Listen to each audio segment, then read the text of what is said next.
Hello friends, जैसा कि आपको पता है राजस्व लेखपाल की मुख्य परीक्षा 19 जून को होना निर्धारित है।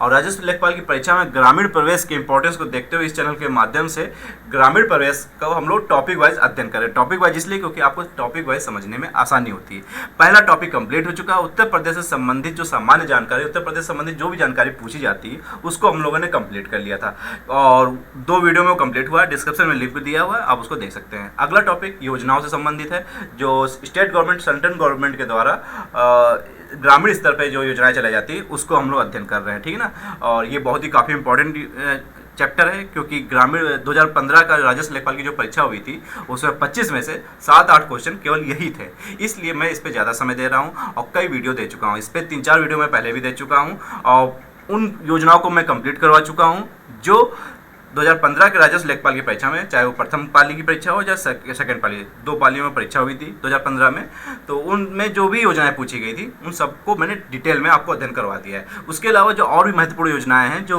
19 जून की परीक्षा को ध्यान में रखते हुए इंपॉर्टेंट है, जो पूछी जा सकती हैं, उसको हम लोग डिटेल में अध्ययन कर रहे हैं। आज हम लोग महत्वपूर्ण 5 योजनाओं का अध्ययन करेंगे और उसके बारे में डिटेल में पढ़ेंगे और मेन तथ्य तो मैं बताता हूँ और डिटेल में बताता हूँ। क्यों? क्योंकि कभी कभार एग्जामिनर जो होता है पेपर को टफ करने के लिए वो ऐसी चीज़ें पूछता है जो आप सोचते भी नहीं है कि ये पूछा जा सकता है, ठीक ना।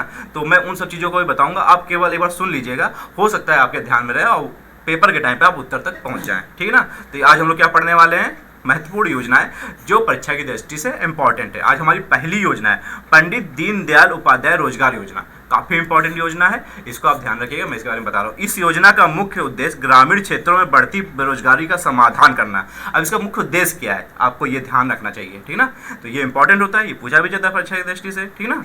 तो ग्रामीण क्षेत्रों में बढ़ती बेरोजगारी का समाधान करना व ग्रामीण शिक्षितों का शहरों की ओर पलायन रोकना, ग्रामीण क्षेत्रों में अधिक से अधिक रोजगार उपलब्ध कराना है इस योजना का उद्देश्य है। ये बहुत इंपॉर्टेंट है, आप ध्यान रखिएगा, ठीक ना। सभी वर्ग के लाभार्थियों को बैंक द्वारा प्रदत्त पूंजीगत ऋण पर 50% अधिकतम 5 लाख रुपए का अनुदान दिया जाएगा। कितना रुपए दिया जाएगा?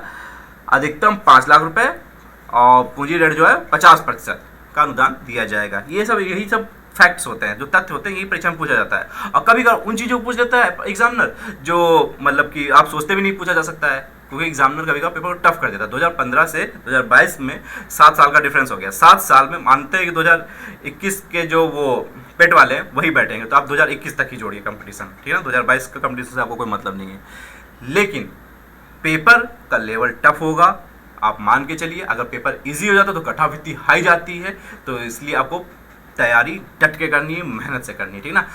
सारे तथ्य पे ध्यान देना, एक सरसरी नज़र सब पे डाल लेना। ये नहीं कह रहा हूँ मैं सब कुछ आप डट डालिए, ऐसा ना करिए। सरसरी नज़र आपके दिमाग में रहेगा, आप पढ़े रहेंगे तो वहाँ पे हो सकता है अगर एग्जामिनर ऐसा पूछ ले, कोई बारीक पॉइंट भी पूछ ले, तो आप उत्तर तक पहुँच जाएँ, ठीक है ना। इसलिए, ठीक ना, आप ध्यान दीजिए। चलिए, ग्रामीण क्षेत्रों के व्यक्तिगत उद्यमियों हेतु 25 लाख रुपए तक की वित्तीय सहायता उपलब्ध कराई जाएगी।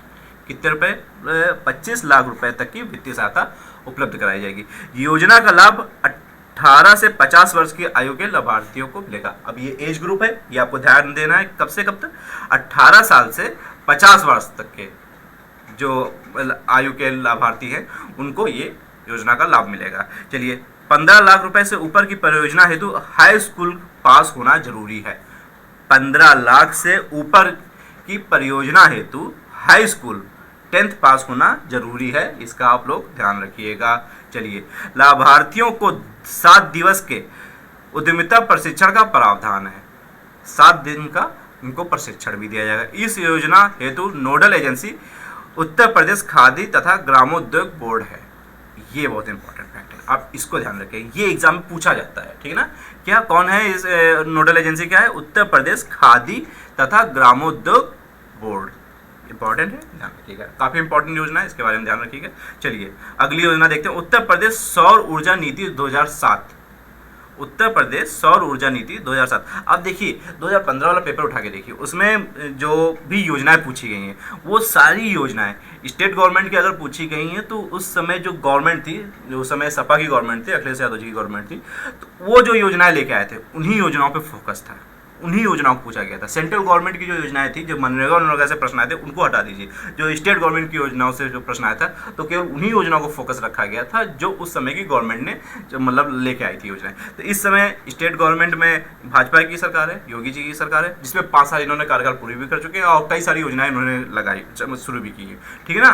तो इन योजनाओं को जरूर ध्यान रखिएगा। जितनी भी योजनाएं योगी जी के द्वारा, मुख्यमंत्री योगी आदित्यनाथ जी के द्वारा योजनाएं लाई गई हैं, उन सभी योजनाओं का आप डिटेल में अध्ययन कर लीजिएगा। उनसे प्रश्न आने की संभावना कहीं ज़्यादा है, ठीक है ना। चलिए, अब ये उन्हीं में से एक योजना है, उत्तर प्रदेश सौर ऊर्जा नीति 2017। 5 दिसंबर 2017 को उत्तर प्रदेश सौर ऊर्जा नीति 2017 को स्वीकृति प्रदान की गई। यही डेट ध्यान रखिएगा, 5 दिसंबर 2017। हो सकता है डेट मंथ ना पूछे, लेकिन आपको ये पता होना चाहिए कब ये स्वीकृति प्रदान की गई थी। 2017 में प्रदान की गई थी। यह जारी होने की तिथि से 5 वर्ष की अवधि अथवा नई नीति अधिसूचित करने की अवधि जो भी पहले हो तक लागू रहेगी। मतलब यह जारी होने की तिथि से 5 वर्ष की अवधि, जब ये जारी हुआ था 5 दिसंबर 2017 से 5 वर्ष की अवधि अथवा नई नीति अधिसूचित करने की अवधि जो भी पहले हो तक लागू रहेगी। समझ गए। चलिए, अब इसका क्या उद्देश्य है इस योजना का, इसके बारे में देख लीजिए। उद्देश्य बहुत इंपॉर्टेंट है, परीक्षा में पूछा जाता है। उत्तर प्रदेश सौर ऊर्जा नीति के उद्देश्य क्या है? निजी क्षेत्र की भागीदारी को प्रोत्साहित करना, ठीक है ना, निवेश के अवसर प्रदान करना, पर्यावरण अनुकूल एवं सस्ती बिजली हेतु सहायता प्रदान करना, शोध एवं विकास, नवोन्मेष तथा कौशल विकास को बढ़ावा देना। वर्ष 2022 तक 8% के सौर नवीकरणीय खरीद बाध्यता लक्ष्य को प्राप्त करना। अब ये लक्ष्य प्राप्त हुआ ही नहीं हुआ, इसके बारे में जानकारी नहीं, मैंने इसके बारे में सर्च किया था, मुझे जानकारी नहीं। अब जैसे बहुत सारे बच्चे कह रहे हैं कि सर इसकी PDF दे दीजिए। दोस्तों, PDF तो मैं दे दूं, लेकिन मैं एग्जैक्टली किसी किताब से नहीं पढ़ा रहा हूँ। बहुत सारी जो ये योजनाएं उनकी ऑफिशियल साइट बनाई गई है, वहाँ से मैं डाटा लेता हूँ, विकीपीडिया से डाटा लेता हूँ, ठीक है ना। और सेंट्रल गवर्नमेंट, स्टेट गवर्नमेंट की साइट है, उस पर भी कुछ योजनाओं के बारे में जानकारी मिलती है, वहाँ से मैं लेता हूँ। कुछ किताबों का भी अध्ययन करता हूँ और प्रीवियस ईयर के पेपर को ध्यान में रखता हूँ कि ये किस तरह से योजनाओं से प्रश्न पूछ रहे थे। फिर मैं अपने आप टाइप करके बनाता हूँ, फिर उसको PDF में कन्वर्ट करके फिर मैं आपको उस पर पढ़ाता हूँ, ठीक है ना दोस्तों। तो मैं एग्जैक्टली किसी किताब से पढ़ा तो रहा हूँ नहीं जो मैं पूरी किताब आपको एक बार में दे दूँ, ठीक है ना। तो ये मैं इसमें पढ़ा रहा हूँ, तो इसको मैंने PDF कन्वर्ट किया, तो कहिए तो मैं इसको आपको दे दिया करूँगा, ठीक है ना। ये हो सकता है, लेकिन अब ये नहीं हो सकता कि मैं पूरी किताब मेरे पास है ही नहीं, मैं खुद पढ़ रहा हूँ, अध्ययन कर रहा हूँ, उसके बाद मैं उसको PDF कन्वर्ट करके, डाटा कलेक्ट करके PDF में कन्वर्ट करके फिर मैं उस पर आपको पढ़वाता हूँ, ठीक है ना। चलिए, कुल विद्युत खपत का 8% सौर ऊर्जा से प्राप्त करने का लक्ष्य है। जितना भी विद्युत खपत होता है स्टेट में, उत्तर प्रदेश में, उसका 8% सौर ऊर्जा से प्राप्त करने का लक्ष्य है। ये लक्ष्य ध्यान रखिएगा। राज्य में बंजर भूमि का उपयोग कर एकीकृत सोलर पार्क की स्थापना को बढ़ावा दिया जाएगा, ठीक है ना। जो बंजर भूमि है का उपयोग किया जाएगा, एकीकृत सोलर पार्क की स्थापना को बढ़ावा दिया जाएगा, ये इसका लक्ष्य है। और भी देखिए, चलिए, सोलर पार्क न्यूनतम 100 मेगावाट क्षमता के स्थापित किए जाएंगे। न्यूनतम कितना है, न्यूनतम क्या होगी इसकी क्षमता? 100 मेगावाट क्षमता, ये आप ध्यान रखिएगा, 100 मेगावाट क्षमता। चिन्हित नहरों एवं सार्वजनिक प्रतिष्ठानों पर सौर ऊर्जा परियोजना स्थापित की जाएगी, ठीक।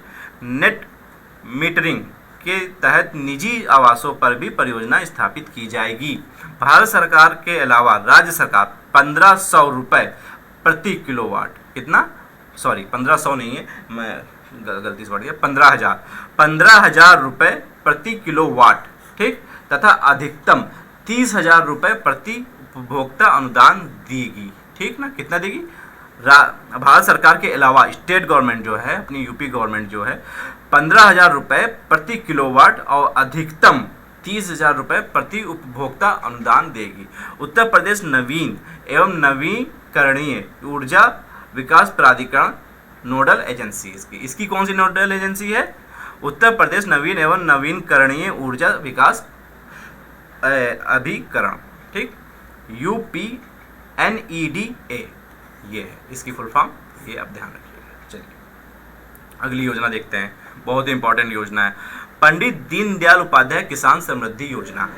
8 अगस्त 2017 को उत्तर प्रदेश मंत्रिमंडल की हुई बैठक में राज्य में पंडित दीनदयाल उपाध्याय किसान समृद्धि योजना शुरू करने का निर्णय लिया गया। कब लिया गया? 8 अगस्त 2017 को उत्तर प्रदेश मंत्रिमंडल की बैठक में राज्य में पंडित दीनदयाल उपाध्याय किसान समृद्धि योजना शुरू करने का निर्णय लिया गया। चलिए, यह योजना वर्ष 2017-18 से 2021-22 तक प्रदेश के बुंदेलखंड क्षेत्र के 7 जनपदों को छोड़कर शेष 68 जनपदों में संचालित की जाएगी। उत्तर प्रदेश में कितने जनपद हैं? 75 जनपद है, ठीक ना। इसमें से 7 जनपदों को, जो बुंदेलखंड क्षेत्र में 7 जनपद पड़ते हैं, उनको छोड़कर 68 जो जनपद हैं उसमें ये योजना संचालित की जाएगी, ठीक है ना। और उत्तर प्रदेश में मंडल कितने हैं? 8 मंडल हैं। ये मैं इसलिए पूछ रहा हूँ क्योंकि ये सब इंपॉर्टेंट फैक्ट्स ये सब पूछे जाते हैं। उत्तर प्रदेश सामान्य जानकारी जो मैंने वीडियो बनाया था उसमें आप देखिए, ये सब चीज़ों को मैंने डिटेल में आपको बताया हुआ है, ठीक है ना। और सारे तत्काल के आंकड़े बताए हैं, कोई भी पुराना डाटा आपको नहीं दिया है, ठीक। उसको आप देख लीजिएगा, काफ़ी आपकी परीक्षा के लिए काफ़ी ज़्यादा वो लाभदायक रहेगा। चलिए, इस योजना के तहत चयनित परियोजना क्षेत्र के सभी कृषक एवं कृषक मजदूर लाभार्थी होंगे। कौन कौन लाभार्थी होंगे? चयनित परियोजना क्षेत्र के सभी कृषक और कृषक मजदूर लाभार्थी होंगे। परियोजना जल समेट क्षेत्र के आधार पर चयनित की जाएगी, ठीक। चलिए, परियोजना क्षेत्र के चयन में उन क्षेत्रों को प्राथमिकता दी जाएगी। अब किनको प्राथमिकता दी जाएगी उसके बारे में बताया जा रहा है। जहां लघु सीमांत कृषक, अनुसूचित जाति व जनजाति कृषकों एवं भू आवंटी की अधिकता होगी। किसको प्राथमिकता दी जाएगी? जहां लघु सीमांत कृषकों होंगे, ठीक, अनुसूचित जाति व जनजाति कृषकों एवं भू आवंटी की अधिकता होगी।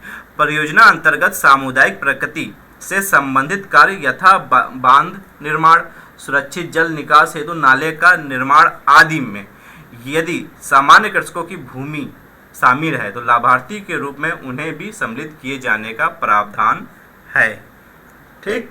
चलिए,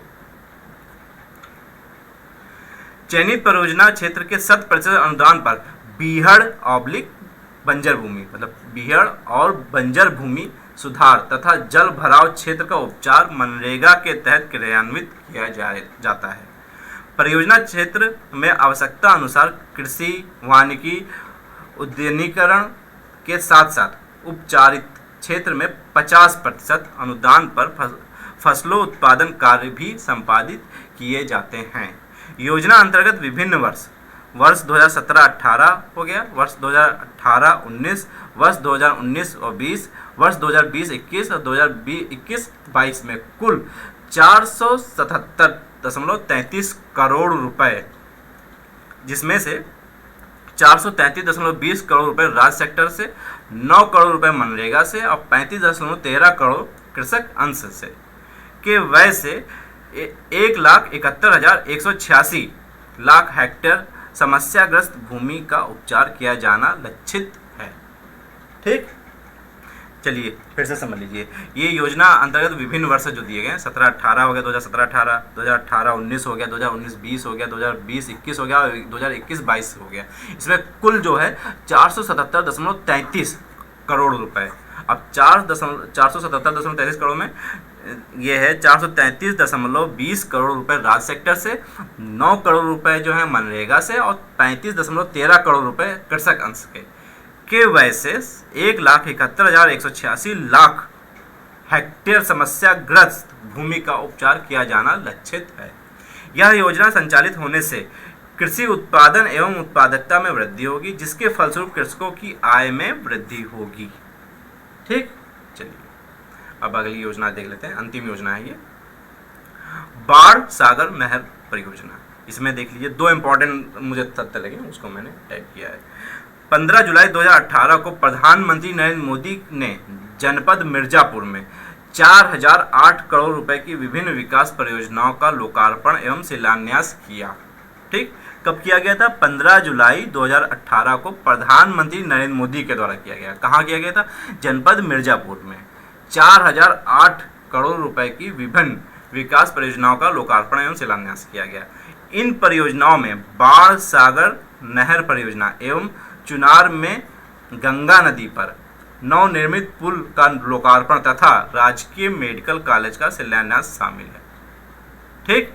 ये बाढ़ सागर नहर परियोजना है, ठीक है। तो ये इस वीडियो में ये 5 योजनाएं लेके आए हैं। अगली वीडियो में फिर से मैं 5 इंपॉर्टेंट योजनाएं लेके आऊँगा। अब मैं प्रैक्टिस सेट भी शुरू कर देना सोच रहा हूँ कि मैं सभी एक कंबाइंड रूप से एक प्रैक्टिस सेट शुरू कर दूँ ग्रामीण प्रवेश, क्योंकि ग्रामीण प्रवेश बहुत ही इंपॉर्टेंट है, ठीक है।